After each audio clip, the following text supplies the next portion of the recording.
it's a beer podcast, not always about beer. So there's that.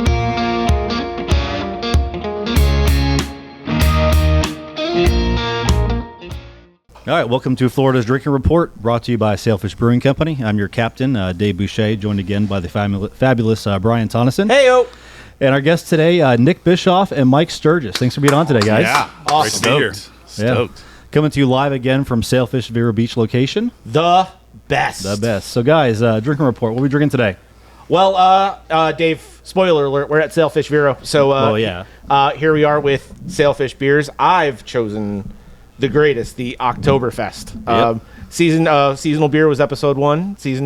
Episode 2, we're going I will right never into get fatigued at this beer. Damn real. But I see beer-flavored beer. I see different colors and different shapes of mugs. Gentlemen, care to share what you're drinking today? Yes, I am drinking a hazy IPA. Beautiful. Saving Man. the turtles one sip at a time. Yes, Every sip saves a turtle. Nice. I'm with the old reliable here at Sunrise City and the tanker load I'm here. pretty sure Sunrise can only go in that mug, actually. Any other beers are rejected from it. Yeah, So. it kind of vaporizes. So all the more reason to love that mug. And damn, little jealousy. I've got this cool little goblet. That is not a giant No mug. size complex, Brian. Comparison is the theft of joy. I get it, but I mean that's a huge effing mug. Look at his hands, dude. It's a gift. Yes, It looks like a regular mug in his hands. that's exactly it is. right. That's why I order airplane balls to think, make my hands look bigger. Yeah. You just see a Red Bull in this guy's hands. Yeah, it's like That's like why I a only juicy have 2 juice. beers. And I'm going to round it off with our Marzen as well, too. Just great time of year. Finally tapped into Vero Beach. Come Great. get it while you can. Supplies limited. And almost out. Almost out. So, Brian, I made it to number 2, Unbelievable. the second podcast. First one wow, was- who'd have thought we'd be here? First one was such a blast. It really was. really a lot of fun. I mean, the feedback was really great. I mean, not just our families, which is usually how the first episode goes. Like There's like 1 or 2 besides our families. 1 or 2. Shout out Jesse. Shout out Rob. Guys, Yep. thank you. Yeah, my brother texted the day after we launched it, and he's like, wow, you didn't suck. Right. I was expecting to tell you how much you sucked, and you didn't suck. The absolute best feedback from episode 1 was from your brother. It was like, I thought Brian was just this big goober who liked beer. I didn't think I'd learn anything. For my brother, if you know him, that means a lot. I'm not that guy. That's awesome. And when we're officially filling in today for Emily, since it kind of became Emily's podcast. Oh yeah, that was the other part of the feedback. So all this effort that producer Nate, myself, Dave, put into the podcast. What we're going to talk about, how we're going to have fun, and we get with our internal team. Like Emily did really good on her podcast. She did a great job. Yeah, she went from third chair to first chair. We're just the 2 big ogres next to her. I'm all right with that. Yeah, I'm all right with that. I as mean, well. she had to go sell beer today, Yep. somewhere. She's out selling beer somewhere. And I think we won. I do too. Yeah. So we'll right. do a great job for your podcast, Emily. Shout out to Emily. Anyways, today a little different. I'm going to pass the proverbial captain's hat to Brian to run the podcast today. As Biggest the official mistake host. of your life other than hiring me. So Brian's going to be talking to Nick, Mike, and I about Sailfish, going on 12 years now. Unbelievable. Where we started, where we came from, where we're at, where we're going. So officially handing you the throttle and the steering wheel right now, man. So drive the ship. This is I can sit back and just answer questions. This is gonna be killer. But I mean, how cool! All the history at the table right here. Oh yeah. I mean, 12 years. That's not a joke, and that's not something that should be looked at, kind of in jest or whatever. Like, especially with the news today, with a lot of breweries closing. To sustain 12 years, to have substantial growth year over year, to have a presence in your local market, and really, I say it all the time. The unofficial T-shirt of the Treasure Coast is a Sailfish shirt. I mean, that's a And real hat.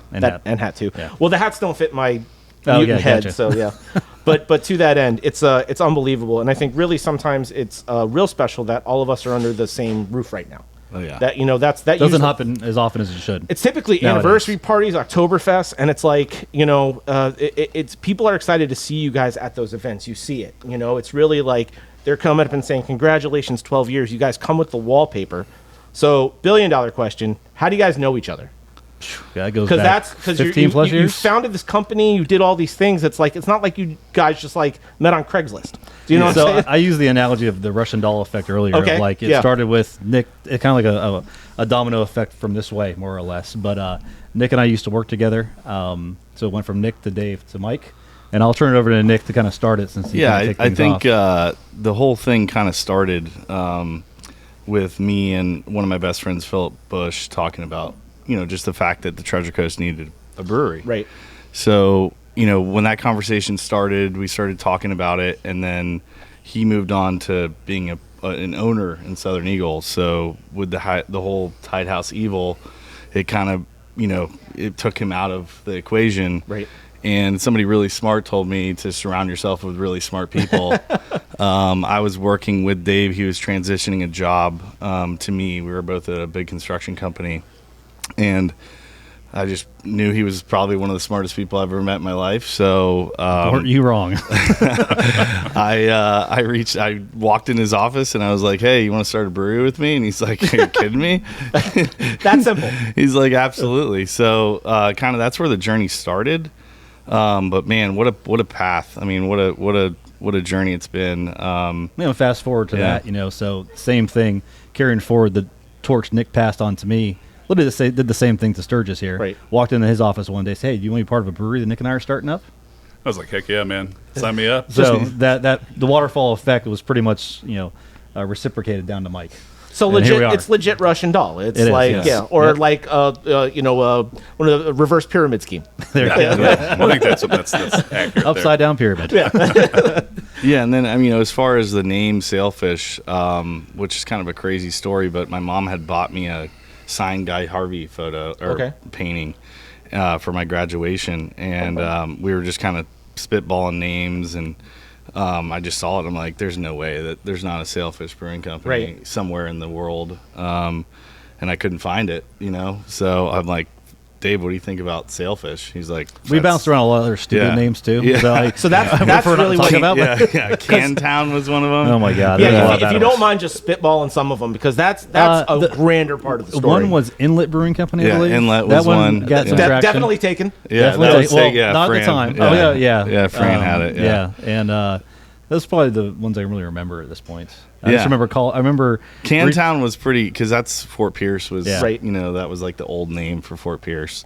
So that was one that we were kind of honing in on. Inlet we liked. I mean, obviously what we've always tried to do, whether it was how we formulated beer or whatever, was to try to encapsulate Florida. Right. Like we're both Floridians.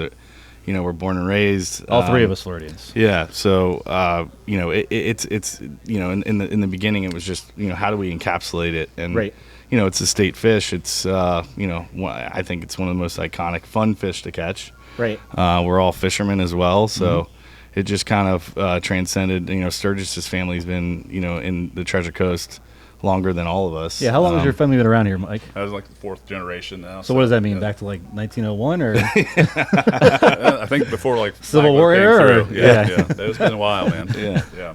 It's old Cobbs came walking. Yeah. And he was a giant. His whole family's giant. Oh, my so God. They just ruled the land. Something yeah? in the Shout water out and to beer Mike's dad, Charlie, who was a really big part of us growing sailfish, especially in the early days. Right. His dad was hands down a big part of that.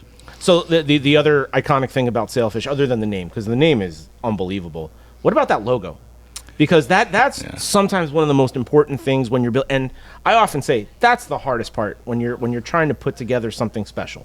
You've seen some people do like cartoons or go outside their box, and it's not really they're trying to be edgy, but like the logo is Warner Brothers.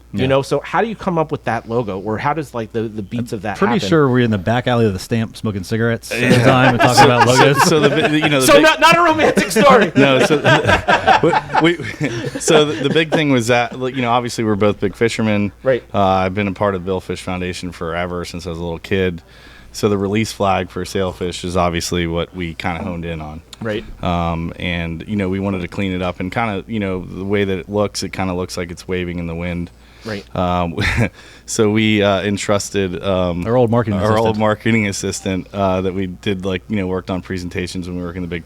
I think we paid her $60 and a couple beers $50 and some beer, at Tequesta. Wow. Yeah. To come up with that? Yeah, she drew it in Tequesta actually. Tequesta at Fran's and Matt's spot. That is Shout out to Rachel. Yeah, shout out to Rachel Weiss. Yeah, that's pretty cool. That's something that we should put on the inside of the 12-pack. Yeah, there you go. That logo right there is $50 and a handful of beers. That's incredible. Yeah, that's awesome. Other things about founders that you often want to know, what's that aha beer?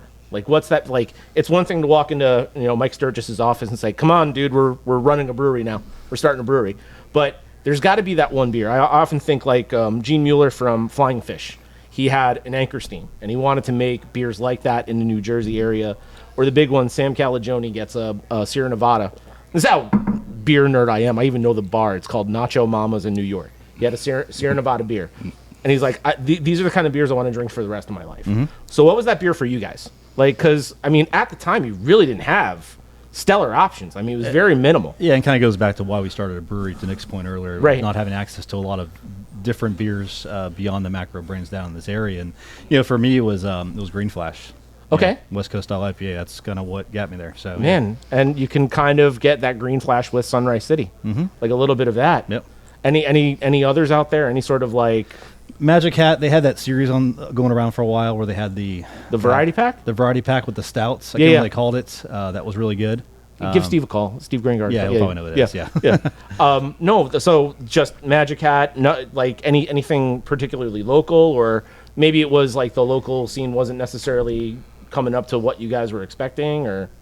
Yeah, I mean, for us, I mean, you know, there wasn't anything. I mean, we were, I think, the 42nd brewery in the entire state at the time. 12 years ago, and I don't even know how many there are now, or have closed. But Victory kind of plays a special part to us because of Cam. Yeah, he was a big part of honestly what launched this. I mean, you know, Philip brought him over to Nick's house, you know, before we started, and he tasted our beer, told us he liked it. And next day I called Nick up and said, hey, I did a do-it-yourself start your company. Let's go find a spot to put this in. And that's, you know, shout out to Cam. He was a real inspiration. Yeah, shout out Cam Rollo. One of the best guys ever. Yeah, he's the best. We definitely drank a lot of Golden Monkeys back in the day. Yeah, so we actually we had a beer called Hammer Down, and that was because I'm a big Golden Monkey fan. Okay. And then, you know, obviously White Marlin was because I like, you know, wit beers. So, but yeah, I think at the end of the day, like, it was just trying to do something cool for the community. It's never been money driven, which I think has helped us. Just in the reality that, you know, we're trying to do something great for the, you know, that's really make an impact and really be a partner in the community. That's a really interesting point, because a lot of people, you know, it's you don't know what the impact of a brewery in a local area does. Yeah. It really changes everything. I remember when Due South first opened. Yeah. And I was there. I was a day one hire at that establishment. I worked in the tap room moonlighting. And I remember that first day that brewery was open, and it was like Willy Wonka for them. They're walking around, looking at the tanks, like you guys are using those? I'm like, yeah, dude, like we're making beer in them to serve you right here. There's nothing else. It's just beer. And it really changes like people's thoughts. So like that's really something else. That was the intention. You know, it wasn't just flooding the market with beer, or just you're making beers that you like for the community. That's pretty cool. Yeah, and we were looking. I mean, we looked from Stewart to Vero at the time, tirelessly, and just fell upon an area that was being rezoned at the time in the city of Fort Pierce called Edgartown District. Yeah, we actually were a part of the rezoning. Yeah, we actually helped Leslie Olson at great. the time, who was the zoning director, for lack of a better term, for the city, and helped them rewrite the zoning laws for that area to allow us to exist and honestly grow in too. And I remember at the time, no one knew what a brewery was. Right. The closest thing we had was Fran and Matt down at Tequesta. So remember, Nick and I drove them down, the city officials down to Tequesta to show them what a brewery was. Yep. Yeah, we actually had to take them down there, which was interesting. You know, I wasn't really familiar with the Treasure Coast. You know, I didn't spend a lot of time here as a day-to-day rep, probably because, you know, it's going to be weird to ask it, but what was the beer scene like? I mean, it didn't exist. Right. Yeah. Didn't exist. Because it seems like it exploded very quickly, like right after you guys opened. Had a very strong following. But like the local craft brewers, right? You know, a home brewer market, that was a pretty big thing in the area. But beyond that, I mean, you know, macro, you know, beyond that is nothing. So did you guys spend a lot of time like home brewing, like trying to figure things out? Or? Yeah, so that's what he was talking about with Cam. I mean, we bought a Blickman system. He went Blickman right out of the gate, and for people who don't know, like that is like the podcast equipment we have. Well, we had a lot of carboys too that you know came and went with some mediocre batches. Yeah. There were some 5-gallon batches, and my wife were like, "What are you doing?" Like, Nick's house was like the laboratory, right? During all this, and I mean, Ricky, God bless you, thanks for putting up with us. Yeah, I mean, we had like I don't know, 30 or 40 carboys in my little man room in the back, and it was just great. Like I'd come in there and there'd just be explosions of just yeast and everything all over the walls. And you're using like Y yeast or White Labs, right? You're using like the vials or whatever, and you have no idea how many parts per million are in there. No, you're just so guessing, you'll have gushers, and try to explain that to people who have no idea. I mean, that must have been a nightmare too. Yeah. No, my air conditioning system, the return was set up right over where we put the carboys, and if I'd smell yeast, I'm like, oh god, another explosion. And explaining the smell of yeast, like it's like, God, guys, it's so difficult probably to explain that to your wives right out of the gate. No, this is our future. Yeah. So we said, okay, we have a solution for that. We'll just buy a Blickman system and put it in Nick's front yard. Right. Fine. So we did that. Okay. Yeah.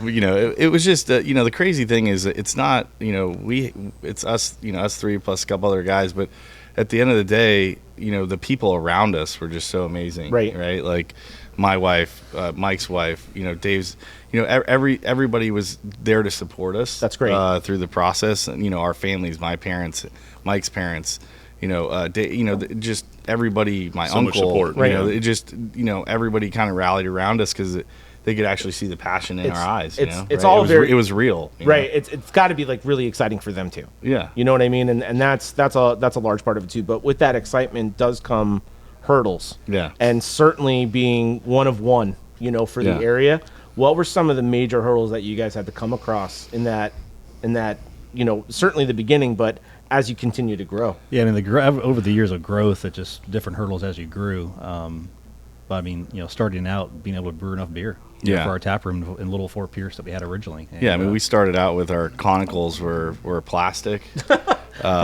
We had to hand load every keg with beer. So in a typical trauma response, most of us forgot those memories. Right. But I still remember Mike was big enough with long enough arms, he could grab the full conical fermenter to pull it outside so we can clean it. So we could clean it, yeah. So and let me just ask you this one. Full-time jobs or like fully committed to the brewery? So that's the other thing that's crazy is like we all had full-time jobs. So Nick kind of ran the schedule of it, and we would just call us like, this needs to happen, you go here, do this. It was just like, and there was no consistency, no notes or written. So let me just paint this picture.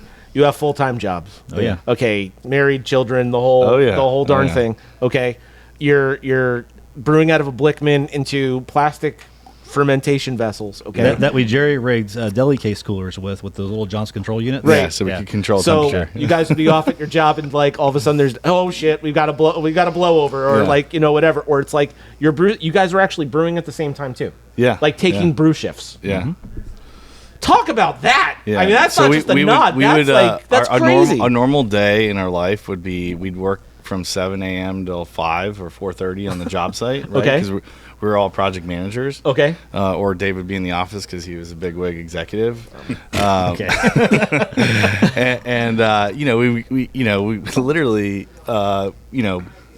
leave the job site, not go home, not go see our families, go right down to the brewery and brew or clean kegs or whatever, and then literally go home and do it all over again. 1 or 2 in the morning. Yeah, and we all so Mike and Nick ran a lot of the hands-on day-to-day because I still at the time lived in Jupiter, right? And the length farther away, so I kind of just like handled the keeping us out of jail more or less, bills and those finances, things. Yeah, taxes. So for as like my line, and when I would get up here when I could, I would help out the best I could. Right. So it was definitely a team effort on all accounts. The tap room, where was that located at the time? I know that was at our 2nd Street location. The 2nd Street location. Yeah. So the house or the house. The house. So the house was originally where the tap room is now, where the tap room is, in the front. The back portion was the brewery. So we didn't even lease the other space. Oh my goodness! Yeah, so that little tiny area was, on our opening day, we went through 8 barrels of, or what was it? I don't remember what 13 barrels of beer in 4.5 hours. And only 6 people got sick. Well, I heard the turnout for that was a lot bigger than you guys had anticipated. Oh my God. Yeah. And it got to the point where a certain friend of yours drove to a certain distributor up the road to sell you guys a certain beer. I literally went and loaded kegs of other people's beers and loaded them up in my truck and drove them back to the brewery. That's incredible. Because we were out of beer, yeah. Ran out of beer on your opening day. Yeah. No, that's you have to look at the time, too. I mean, 11 years ago, there was nothing like that in the area. Right. People knew of breweries, but not to the scale of, having something close by. And opening up like that, I mean, the turnout and support and hats off, we would not be where we're at without the support of Fort Pierce. Yeah. I mean, they have been behind us. They've been with us through our beer maturation of becoming better over the years, and supported us every step of the way. Become part of the Sailfish family for sure. Oh yeah, I mean the city is part of Sailfish. And I think that's also really important to highlight because not only our families but the people that were employed by Sailfish.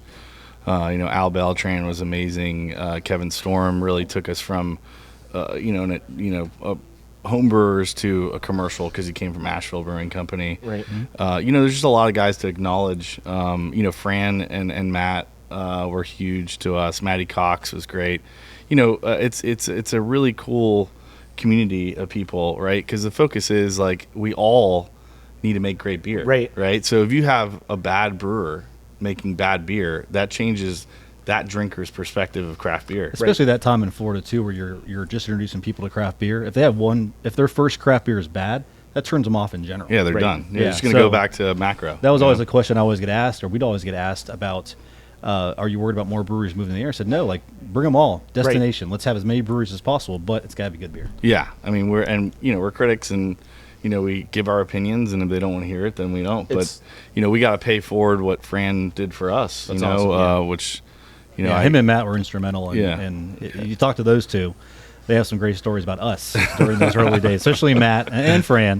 But they were. I probably should have asked them some questions ahead of time. Yeah. You probably should have. We'll have them on one day. Yeah, Matt's got a really good one that I'll save it for him to tell. So about our logo and our name. You can get by with people being fans for a little bit of time, but until you get the liquid right, or if the liquid's not right out of the gate, you can lose some people. And you talk to people that have been with us since we had the little house, and they'll tell you point blank, you guys' beer sucked when it first opened, or wasn't as good as it is, but they stuck with us. And that's the most thing that I treasure the most, and their ability to stick with us and ride it out like we did. And they're just as big a part of it as we are. So how long are we in the little house doing our thing on a Blickman to holy shit where we are right now? Like how long in between? Yeah, so that time? we went from the Blickman pretty much almost immediately. We were like, we got to get get our game together. So we ordered a small 3-barrel system. Okay. Which is basically like a supersized Blickman. Right. And then got legitimate fermenters and stainless steel and automate a little bit of automation. So that was I would probably say a year and a half in. Yeah, a year and a half in, we had the 3-barrel stout system going. Yeah. A couple of 6-barrel fermenters. Yeah.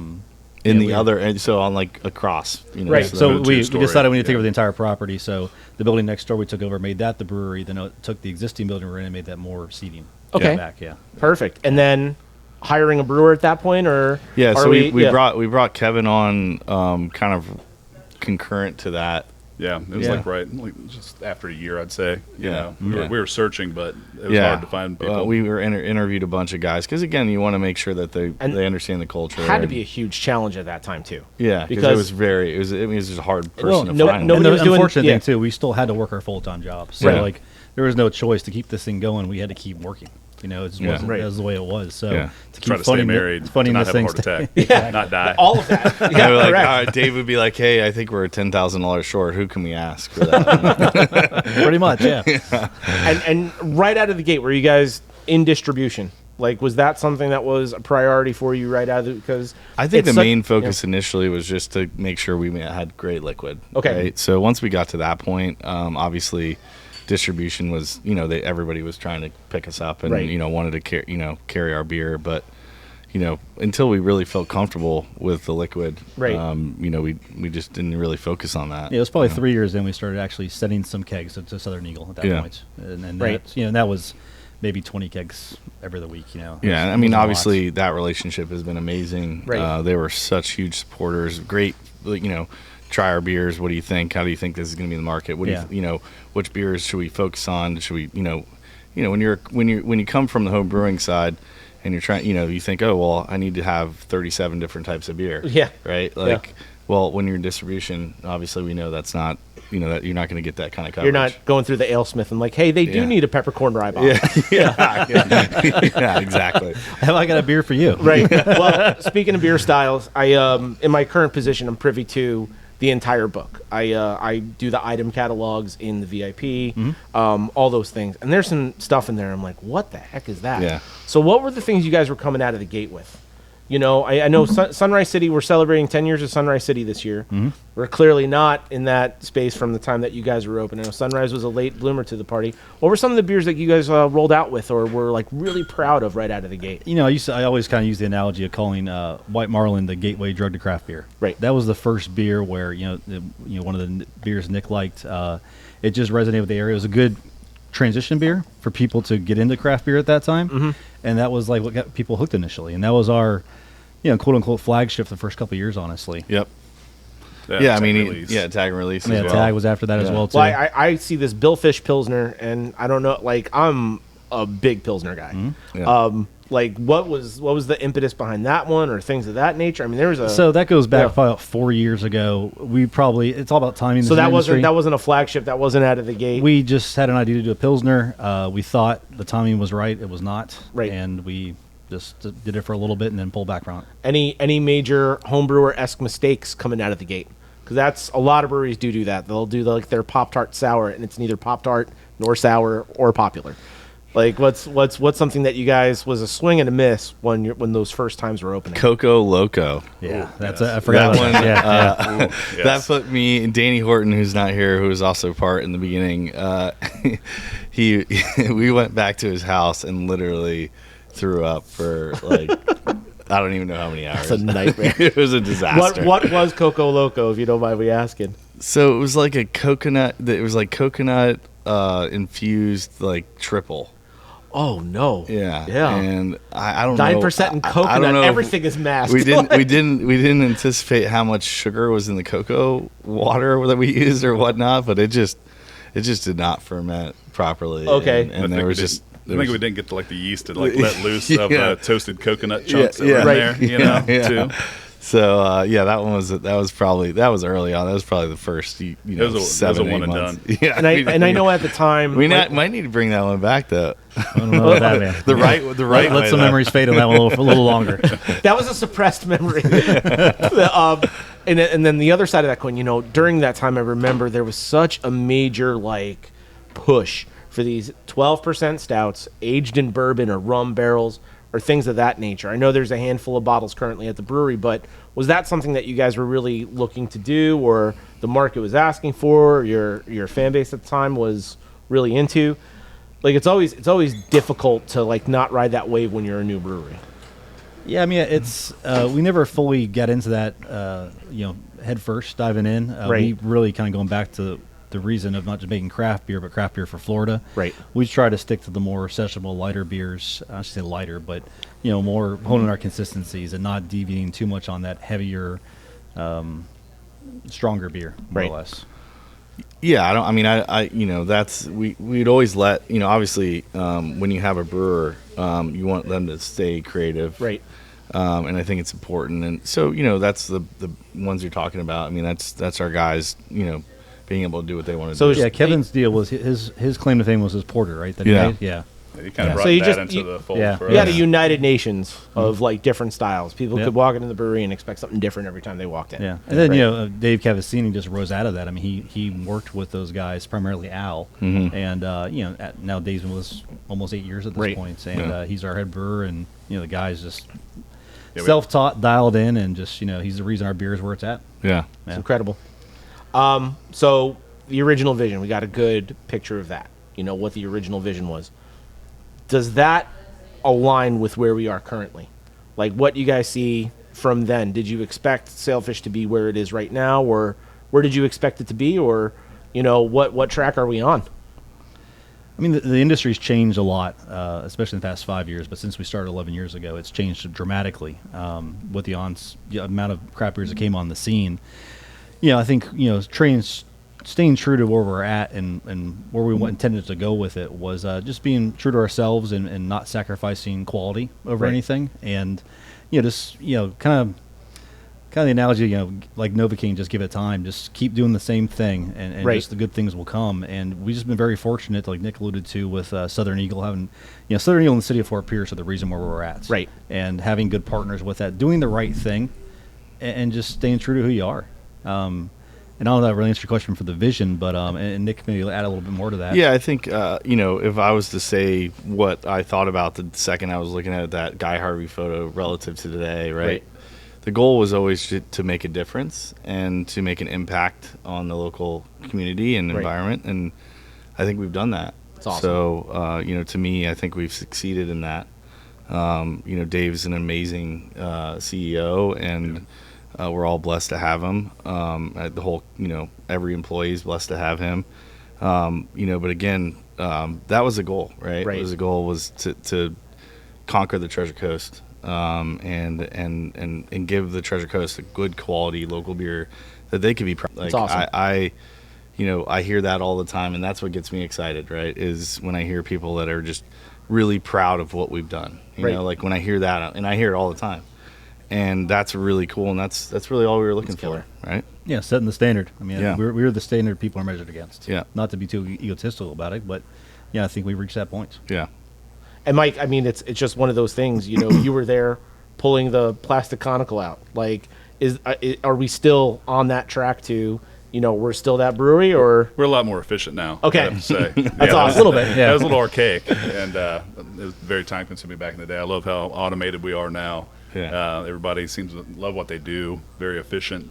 Right. Like I said, David runs a tight ship down there, and honestly, we're pretty hands off these days. I kind of miss the stress level, that we used to have. But I think anytime you want to take it over for a little bit. I will say this: you can tell that what I love about the culture here is cool to care. Yeah. I attribute that to a lot of people. But just before this podcast started, one of the taproom people was trying to pull kegs in. First one up is Mike, up and out and trying to help him out. And I mean, that is you don't see that in a lot of certainly where we are with a lot of founders. Well, the analogy of actions speak louder than words. Right. That's what we do. We don't talk a lot. We just do. And see something, you do something. Yeah. See something, you do something. See something, say something. I remember Kevin Storm showed up. He came to my house because his apartment wasn't ready yet. So he had his U-Haul truck and his, Civic behind it, and he's pulling up, and Mike's there with me, and so he pulls up and backs his U-Haul truck. We were putting all his stuff into my garage, right? Because we didn't have anywhere for it Blessed to go. to have Ricky, by the way. Yeah, right. Putting up with all that. Another shout out to Ricky. Yeah. So Kevin's like, "Oh, how you doing?" This is the first time we'd actually met in person because we talked a bunch on the phone. Mike grabs his dresser, literally picks it up. He turns around, walks down the thing, and goes, "Oh, so that's what he does." Yes. Everybody needs one of those. Yes. He's the brute. Yeah. He's the muscle. Yeah, he's the muscle. All right, $1 million question. This is and certainly you guys have been ground level. See where we are right now. Advice to anybody currently trying to open up a brewery in the state of Florida. Well, where to begin? Yeah. I think the biggest thing and takeaway I've had is make sure you talk to the guys that have done it, right? Right. Had somebody in this town tell me one time that they didn't need to walk before they ran like Sailfish did. Mm-hmm. Well, I would argue that what we did was right. So, I think it's important to take advice, do your research, and make sure that, you know what you're getting into, because whatever you think it's going to cost, times it by 4. Right. And then multiply it by 2. And anticipate where you want to be, too. Yeah. So, enhancing things, getting things a little bit bigger so you can grow into them is extremely important. Yeah. And taking that in consideration. And just, kind of walk through the steps of, point A to point B. What are you trying to do? If you're a brew pub, how are you going to serve that beer? How are you going to do it the most efficient way possible? And how are you going to be consistent? Right. What do you... God, it's so many things you could mention to people depending on what they're trying to do to open up. But to Nick's point, a lot of guys have been through it. We're all willing to help you, because if we can help you avoid the mistakes we've made, that's the impact we can leave. That's awesome. Mr. Sturgis, anything? Nothing, man. I enjoyed it, man. It's been a fun ride, and I've had a lot of good memories with you guys. And anyways, let's just keep it up. That's all awesome. Yeah. So last one I've got. What's next? What do you guys see the future of Sailfish being? I mean, we're coming into some of the more important years for us. What do you guys see next? Well, I mean, for us, it's Continue to double down on the 2 restaurant tap rooms we have, delivering excellent service at those. This is our first impression of Sailfish when you come to experience our beer for the first time, our brand. Dialing that in further, I mean, Taylor and Tori and Gabe just absolutely killing it with that aspect of things, and just doubling down on that. And like what better 3? God, that trifecta is amazing. Yeah. And then, on the other side of things, growing the beer sold outside in the market, outside the tap rooms. Continue to focus on areas where you can develop relationships, where you can actually grow, establish longevity. We're not a flash in the pan. Right. You look at all relationships out there; they're long term, and it's building that trust. And I've always said our job in this industry is the most difficult job out there: is to establish trust. And how you do that is consistent. How you do that is through consistency and reliability. And we're the same every time. And that's, love us or hate us, that's how we are. And we're very fortunate most people love us. And just continue to do that, hone our focus, and continue to have fun. I mean, people lose so track of having fun in this industry. And guys, I mean, our job is to make and sell beer. Right. And remind yourselves of that. Don't overload yourself. Don't take on too much, and just have fun. And we are delivering fun. That's our job. We bring fun. So what better job? Focus back on that. Bunch of fun beer guys. flavored That makes beer. me really proud, because that's what I have to tell Dave on a regular basis, just to remind him of that. And he just reiterated that, so that's great. It's now it's his idea, by the way. Yeah, I know. It's recorded. Our families will hear it, and now it's Dave's idea. No, it's as we've grown, and Nick and Mike have focused on their careers, and I've focused on growing the brewery. Having these 2 guys, especially for the team we have in place, as just shoulders for me to go to, because I mean, there's running a business is not easy, and anything you do, no matter if you're selling hot dogs or selling beer, making beer, not every day's the same, and you have your good days and bad days. And having these 2 to talk to about things and understand the industry, they understand where we came from, and just when you're down, someone to talk to, and maybe sometimes vent. Sometimes there's no solution. When I get asked with somebody to remind you that, hey, we are far from that little house right now. Yeah, correct. That's it. Come a long way. Yeah. Come a long way, and just keep doing what we're doing. And I know it sounds very cliche, but we've been doing a good thing for a long time. And Brian, since you came on board, shout out to you. I mean, just what you've done with our sales approach, both internally and externally, has been amazing. And just continue to solidify our relationship with our wholesalers. Really and spending the time with the ones that we see growth in and can build a relationship with, and are like-minded as well too. So it's just all those things. Yeah, cheers. Thrilled out of my mind to be a part of it. It feels like you've been here 10 years. So I mean, it's I learned a lot today, but not that I'm disappointed, but this did not go off the rails the way I thought it was going to. With this group right here, if I mean, I've seen Mike us all stop talking. I mean, he takes up the entire conversation. I've seen us all in action. Last time, time out for 1 second. You need a beer. Yeah, but we're coming up to the time here. I mean, right, I could chug rolling. a beer in like 5 minutes, but we only did 1 beer break this entire time. It was before Nick showed up. Yeah, I didn't get it a pause in. So I think maybe next time if we bring the founding team in, I think we do a pregame. Yeah. And then we go after it. And then maybe that loosens up some memories and some other stuff. But should I tell the story? Yes. Please do. We have so many stories. So the beer fest thing is ridiculous. Of right? course. So back in the day, in the beginning of this, whole maturation of craft beer in Florida, us 3 plus Al and Taylor sometimes would be at the beer fest, right? Right. And we'd have to get all the kegs, tables, all the stuff, set it all up.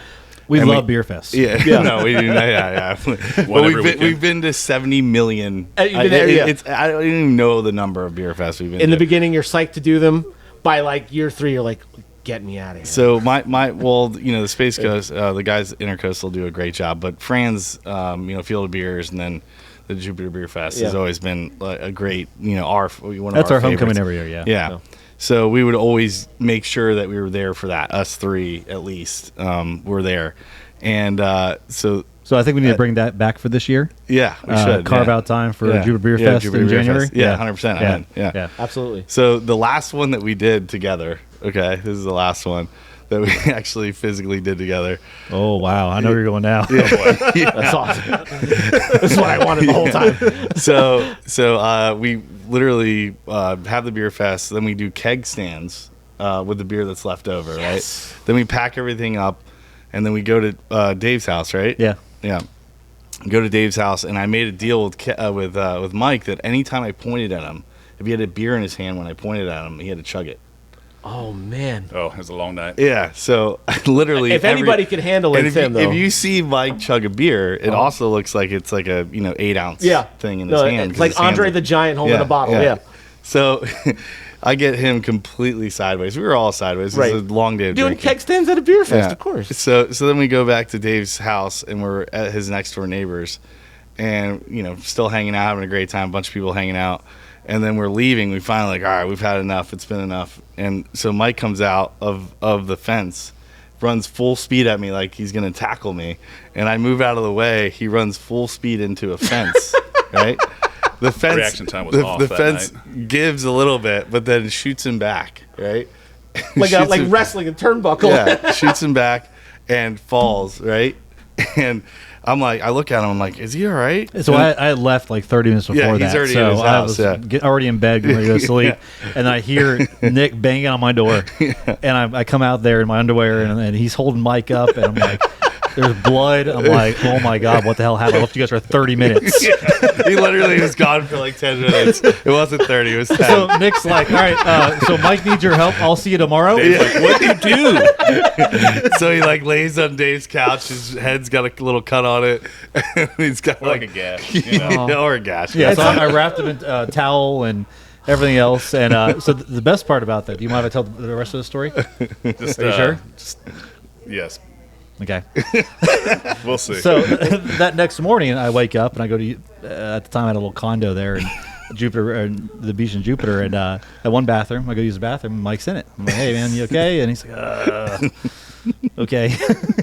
So I'm like, "All right, Mike, you need some help?" And nevertheless, I'll fast forward to that story. Mike went home wrapped in my bed sheets on Nick's truck driving home. So. And I think that's the best way to close out this episode. Yeah, 100%. We have a gazillion other stories, but that is a top one. For Guys, sure. I really think let's do this again. This was awesome. Yeah, it really was. This was really awesome. Enjoy it. Yeah. When's the next podcast, man? Well, we so Beer Fest. I got Key West Beer Fest this weekend. We'll be doing a podcast on remote down there with Maddie over at Lost Boy. R.I.P. Dave. Yeah, or I'll maybe be back. I don't know. Maybe. Key West Beer Fest is definitely. Most of the time, you don't remember the stories down there. So you get You got some stories about Mike on that though. Oh yeah, Always. Yeah. So there's a part 2 to this episode. It involved a lot of glitter. Right. And a mullet. And a mullet. 2 different trips actually. So, Glitter bomb first podcast this weekend. We're Nate, our producer. Thanks, Nate. Going down this weekend, doing a podcast with Maddie down at Lost Boy, and then we have September 10th. We have Mike Holiday from Captain's Clean Water on, and then we can have these guys have us on again late September. Yep. And everybody who's listening, you can follow us now on Spotify. Oh, yes. We're a real podcast now. So follow us on Spotify. YouTube is better because you visualizing this makes a lot more sense. Right. But yeah, I mean, again, you guys, love you to death. We don't get together enough nowadays. Honestly, we're all living our lives. Our kids are your kids are growing. Yeah. We're all busy doing stuff, but love you guys, miss you guys, and appreciate you guys being on today. And I'm just looking forward to the next 10 years or 12 years, I should say, about where we'll be at and talking about more stories. this day on to the next. So yeah, a lot more stories will come out of that, I'm sure. So yeah, we should just have a story version. Yeah. No. What Story we'll do, time. We'll do an animated version. Bedtime Once we stories build by this thing Sailfish. up, like the visual of Mike breaking a fence. That's a cartoon. that's a great idea. Or like That's the a great Puppeteers, like Team America For sure. or something like that. Puppets. Oh, I'm with that. It's like, think about like me being those guys in, Yeah. the circus guys, the clowns Yeah, on yeah. a rodeo. Yeah. That was me that night. Oh, that's an even better Big Bear, visual. Big Bear. Yeah. Big Nick is sometimes the instigator on a lot of things. So yes. Most of the time. Incredible. Good times always. Well, team, this is man. always a joy. Thank you for. You're the captain now. I'm the captain now? Yeah, you got to close. Okay. I don't know what to say. I'm the captain now. Yeah. Guys, thanks again today. Join us again in a few weeks. Thanks for tuning in. Grab our Oktoberfest Marzen at Publix and some other establishments out there as well, too. Cheers. Florida's Drinking Report. Hey. Cheers, guys. We did it. Type 45.